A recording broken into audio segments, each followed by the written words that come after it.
Bonjour. This is the 1980s Peugeot Baypelis. Benjamin is a little busy just now. He is making the fine-tuning of the bike. Shh. Hej. Han har rakt faktiskt. Igår gick jag lite resor 20 kilometer på gammal cykel.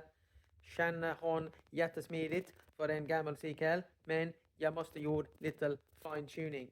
Jag pratade med min kusin Dave, eller David på svenska, och han har förslag för mig. Så, nu kör vi!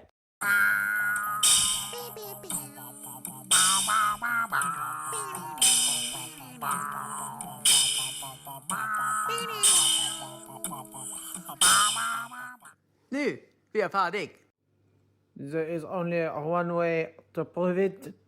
You must take it for the test ride. So it's time once again to get up there and go on a test ride and see if my fine tuning has worked. Thank you very much, Dave, again for your help, remote help. And again, if you live in England, if you live near Wokingham and you need your bike sorted out, go and see Dave at Dave Cycle Works. The man knows his onions. So follow me for more. See how I get on with my test cycle on another video. For now, hey Dora.